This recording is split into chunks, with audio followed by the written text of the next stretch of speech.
ስልኬን ረሳሁ።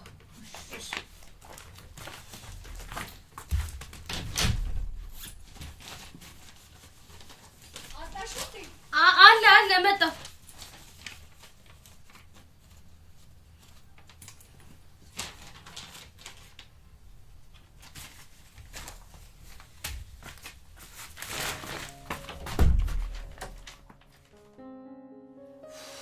እንዴት እንደጨነቀኝ ብታይ።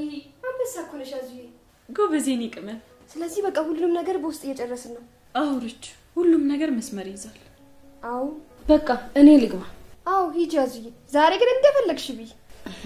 አረ አሁንማ እኮ ምግብ ቀንሻለሁ። ምን እንደሆንኩ አላውቅም። ሁሉም ስለሚጮህብሽ እኮ ቃላለሽ። ልጅንም መርሳት አልቻልኩም። ለሱ ጥበብ አለሽ።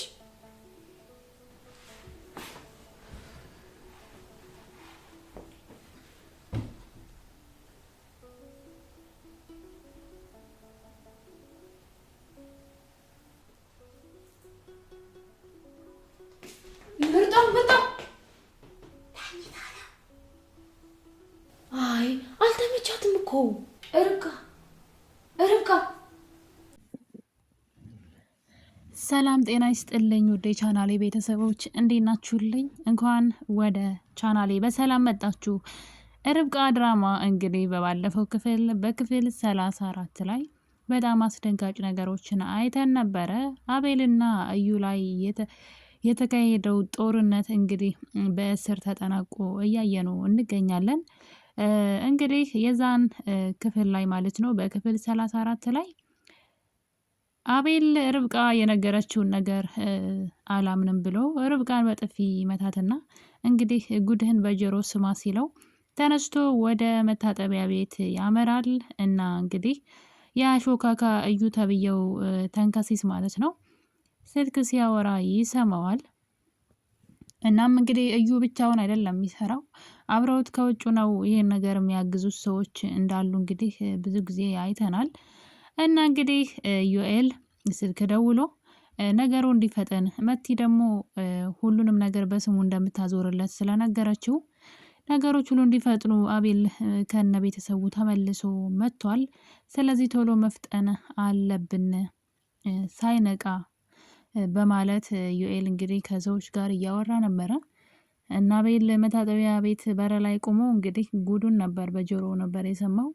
ልጁን እኔ እንደገደልኩትና ቤቱንም ደግሞ በመቲ ስም እንደሆነ ካወቀ የሚለቀኝ ይመስላል እያለ በተደጋጋሚ ሲያወራ ይሰማውና አቤል እንደምታውቁት ችኩል ነው። ምንም ነገር ፊት ለፊት ነው የሚያደርገውና በፍጥነት ሂዶ እንግዲህ ደብቆ ያስቀመጠውን መሳሪያ ሽጉጥ አንስቶ ወደ ዩኤል እየሮጠ ይሄድና መታጠቢያ ቤቱን ቆልፎ እንግዲህ እዛ ላይ ስናይ ግን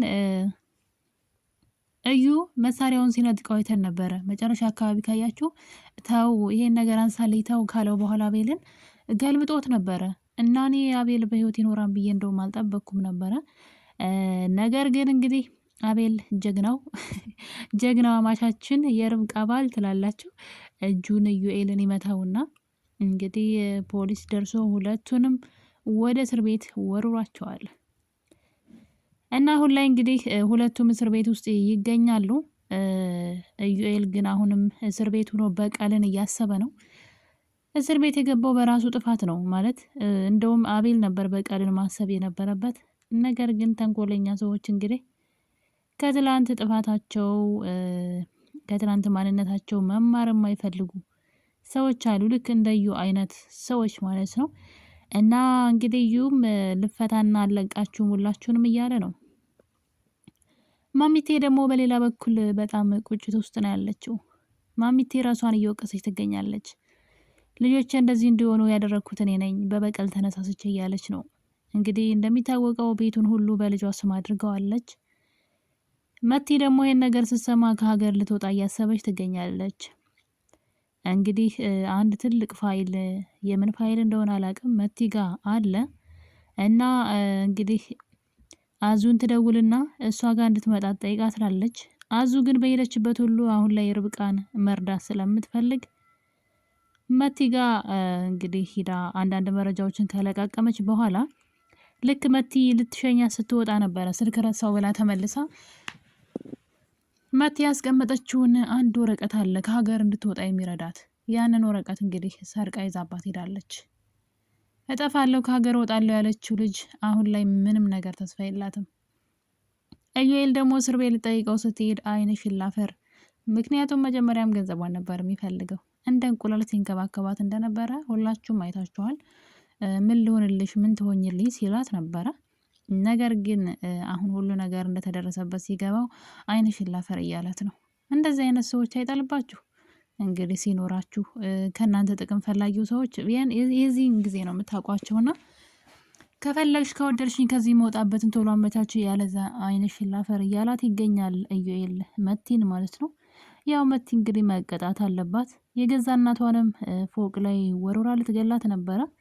ስለዚህ እንደ መቲ አይነት ሰዎች በፍጹም ገንዘብ ሊኖራቸው አይገባም ባይ ነኝ። ካላቸው ሰዎችን ይጨርሳሉ። በጣም አደገኞች ናቸው። እና እንግዲህ ይሄ ነገር በዚህ እንዳለ ነበረ ሪች ደግሞ ወደ እስር ቤት እየሄደች መጠየቅን ተያይዘዋለች። ነገር ግን ዋናው አላማዋ እዩን ማሳቀቅና መሳደብ ወይም ደግሞ ባለበት እንዲንጨረጨር ማድረግ ነው። እዩ እዛ እስር ቤት ውስጥ ሆኖ ሪች እየተመላለሰች እያሾፈችበትና እያንጓጠጠችው ትገኛለች። ከዛ እስር ቤት ሲመጣ ግን ወዮልሽ ሪችዬ፣ አላማው አንቺ እንዳትሆኚ ተጠንቀቂ፣ በጣም አታብዡ። ግን እሱን ለማብሸቅ በየጊዜው ወደ እስር ቤት እየሄደች እንግዲህ ልክ ልኩን ስለ ድርጊቱ ስለ አጸያፊ ተግባሩ እየነገረችው ነበረ። እና እንግዲህ የርብቃ አጎትም ያው ማሚቲ አሁንም ነገሮች ሁሉ እያስታወሰች፣ ነገር ግን የርብቃ አጎት ባለቤቷ ስለሆነ መናገር አልፈለገችም። ነገሮችን ደብቃ ምንም ነገር እንደማታስታውስ ከሪች ጋር ተነጋግራለች። እና ሪች ማስታወሷን ብታቅም ለማንም ሰው ግን እንዳትነግሪ፣ አሁን ላይ ነገሮች እስኪስተካከሉ እኔ እንደማስታውስ ማንም ሰው ማወቅ የለበትም እያለች ትገኛለች። ሌላው ደግሞ እንግዲህ መቲ ከሀገር ልትወጣ ጉድ ጉድ እያለች ትገኛለች። ማሚቴ ይህን ነገር እየሰማች ግን ልጇ እሷ ላይ ስለጨከነችባት ነው መሰለኝ ምንም ማውራት አልፈለገችም። የርብቃ አጎት የመቲ አባት እንደሆነ እያወቀች ልጃችን እዚህ አሳተል ዝም ብላለች። እንደማያስታውስ ሰው ሆና ለምን እንደፈለገችው ይህን ነገር አላውቅም። እዩ አሁን ላይ ታስሯል። እዩ ነበር ችግሯ።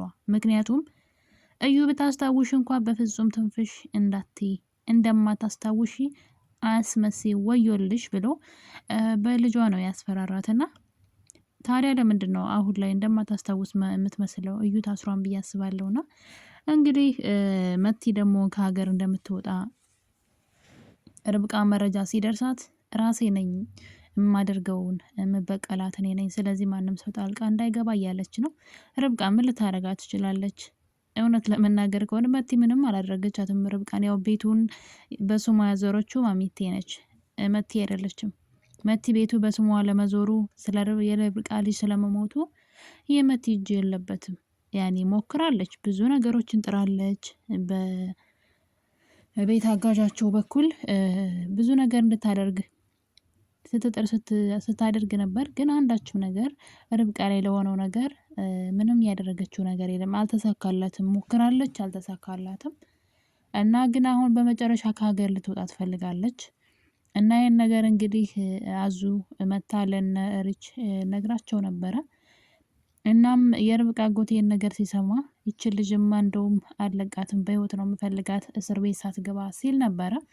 አለቃትም ብሎ ሲናደድ ማሚቴ እንዴ ልጃችንን አለች። እንግዲህ ማሚቴ ልጃችንን ብላለች። እርግጠኛ ነኝ አሁን ይህን ሀሳብ ማሚቴ ትቀይረዋለች። እኔ ልጃችን ያልኩት ብላ ሌላ ሀሳብ ታወራለች። እርግጠኛ ነኝ መቴ ልጁ የሰውየው ልጅ እንደሆነች አትናገርም። ግን ብትናገር ጥሩ ነበረ። እንግዲህ የነ ርብቃ ቤት የሚመለሳን ብለን ተስፋ እናደርጋለን። ምክንያቱም ወረቀቶች ምናምን እጃቸው ላይ የገቡ ስለሆነ በነዩ እጅ የነበሩ ወረቀቶች በሙሉ ማሚቴ ከአስንትን ካገዘቻቸው በቀላሉ ይመለሳን ብዬ አስባለሁኝ። እና አሁን ላይ ግን እንግዲህ ሁለቱ ወንድማማቾች እስር ቤት ይገኛሉ። የእውነት ወንድም የሆኑ አይሆኑ ባላቅም ማለት ነው። እና የኔ ውድ ተወዳጆች ቤተሰቦቼ ርብቃ ድራማ ክፍል 24 ላይ እንግዲህ ብዙ ታምራት ታይተው ነበር። በክፍል 25 ግን እንግዲህ እስር ቤት ውስጥ ይገኛሉ ወንድማማቾቹ ማለት ነው። ርብቃ ደግሞ አሁን ላይ ለበቀል እየተነሳሳች ያለች ይመስለኛል። ምክንያቱም ብዙ ነገር ስለደረሰባት ማለቴ ነው። እና የኔ ተወዳጆች እንግዲህ በክፍል 36 እስከምንገናኝ ድረስ ክፍል 35 ይሄን ይመስል ነበረ። ለቤቴ አዲስ ከሆናችሁ ሰብስክራይብ በማድረግ ቤተሰብ ሁኑ። ሁላችሁንም እወዳችኋለሁኝ። በቀጣይ በአዲስ ቪዲዮ እስከምንገናኝ ድረስ ቸር ቆዩልኝ።